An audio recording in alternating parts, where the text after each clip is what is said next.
दोस्तों, आज बात करते हैं कि कनाडा को न्यूक्लियर बम चाहिए। ये बात पूरे सोशल मीडिया और न्यूज़पेपर में एकदम से हेडलाइन बन गई। तो कहाँ से ये बात निकली और इसका विश्लेषण करते हैं। तो देखिए, इस बात का आरंभ हुआ हाल में ही। कनाडा की एक पूर्व विदेश मंत्री हैं क्रिस्टिया फ्रीलैंड। उन्होंने कहा कि कनाडा को अपनी रक्षा के लिए, विशेष तौर पे ट्रंप और यूएस से अपनी रक्षा के लिए न्यूक्लियर बम चाहिए। इसके बाद ये चर्चा पूरी दुनिया में फैल गई। तो किस तरह से कनाडा न्यूक्लियर बम ले सकता है और क्या वो खुद बम बना सकता है, इस पे बात करते हैं। तो देखिए, क्या है, दो ऑप्शन है। एक तो कनाडा विशेष तौर पर जो इंग्लैंड है उससे न्यूक्लियर बम ले और अपने देश पे रखे और उनके साथ इस तरह से कोई संधि कर ले जिससे उनको कुछ सीमित चलाने के भी अधिकार मिले। दूसरा ऑप्शन है कि कनाडा एनपीटी को, जो संधि है, न्यूक्लियर नॉन प्रोलिफरेशन संधि है, उसे तोड़कर अपना स्वयं का न्यूक्लियर बम बनाए। तो पहले तो इन दोनों संधियों को समझते हैं कि आखिर दो संधि जो परमाणु अप्रसार से संबंधित हैं वो क्या हैं। इसके बाद इसका विश्लेषण करेंगे। तो देखिए, प्रमुख रूप से परमाणु अप्रसार से संबंधित दो संधियां पूरे विश्व में इस समय हैं। पहली संधि है एनपीटी। एनपीटी का अर्थ होता है न्यूक्लियर नॉन प्रोलिफरेशन ट्रीटी, जिसे कहते हैं परमाणु अप्रसार संधि। ये प्रमुख रूप से परमाणु हथियारों के प्रसार को रोकता है, परमाणु निरस्त्रीकरण के क्षेत्र में काम करता है, परमाणु ऊर्जा के शांतिपूर्ण उपयोग को करने की अनुमति देता है। इसकी स्थापना 1 जुलाई 1968 को की गई थी और 191 देश इसके सदस्य हैं। यहाँ पर यह चीज़ ध्यान रखिए कि भारत, पाकिस्तान और इजराइल इसके सदस्य नहीं हैं। भारत इसको भेदभावपूर्ण संधि मानता है।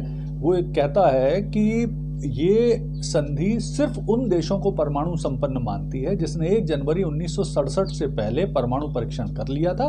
वो परमाणु संपन्न देश हैं, बाकी देशों को परमिशन नहीं है परमाणु हथियार रखने की या विकसित करने की। तो भारत, पाकिस्तान और इजराइल इसके मेंबर नहीं है। इसके साथ एक और संधि है जो परमाणु हथियारों से संबंधित है, उसे कहा जाता है CTBT, comprehensive test ban treaty, जिसको कहते हैं व्यापक परमाणु परीक्षण प्रतिबंध संधि। ये 1996 में साइन की गई थी और 178 देश इसके मेंबर हैं। भारत इसका भी मेंबर नहीं है, क्योंकि भारत का कहना है कि अगर परमाणु निरस्त्रीकरण करना है तो सारे देशों को करना चाहिए, ना कि कुछ देशों को परमाणु संपन्न मानते हुए। तो प्रमुख रूप से कनाडा मेंबर है एनपीटी का। तो कनाडा को एनपीटी तोड़कर फिर अपने परमाणु हथियार बनाना पड़ेंगे। अब आगे चलते हैं। तो आगे ये है कि अभी हाल में ही कनाडा में कुछ सर्वे हुए। जब ये सर्वे इस बात को लेकर हुए कि जब से ट्रंप ने बोला है कि कनाडा को अमेरिका का 51वां प्रांत बन जाना चाहिए, इससे कनाडियन डॉलर अमेरिकन डॉलर में बदल जाएंगे और उनकी बहुत वजन बढ़ जाएगा, कनाडा के नागरिकों को बहुत सारे जॉब्स मिलेंगे, रोजगार के अवसर मिलेंगे, कनाडा के नागरिक अमेरिकी नागरिक बन जाएंगे तो उनके विश्व में बहुत प्रतिष्ठा बढ़ेगी। तो इन सब चीज़ों को लेकर जब सर्वे हुए कनाडा में, 2 सर्वे हुए और ये प्रमुख रूप से 18 से 34 वर्ष की आयु के बीच में हुए। तो जब पहला सर्वे हुआ तो 25 से 28% लोगों ने कहा, 18 से 34 वर्ष की आयु के, कि वो अमेरिका के साथ जाना चाहते हैं।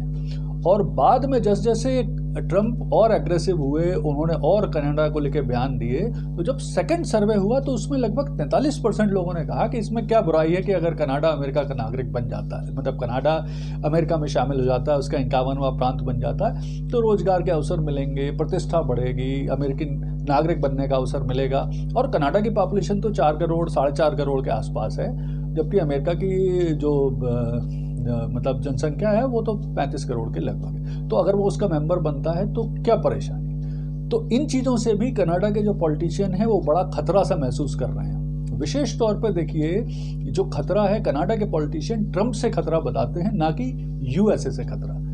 तो अब इस चीज़ के क्या परिणाम हो सकते हैं, भविष्य में इसको लेके क्या कर सकता है कनाडा, वो देखते हैं। तो देखिए, मुझे लगता नहीं है कि कोई भी देश, विशेष तौर पर फ्रांस या इंग्लैंड, कनाडा को न्यूक्लियर बम देंगे या इसकी हिम्मत करेंगे, क्योंकि इसको करने का मतलब सीधा अमेरिका से दुश्मनी लेना है।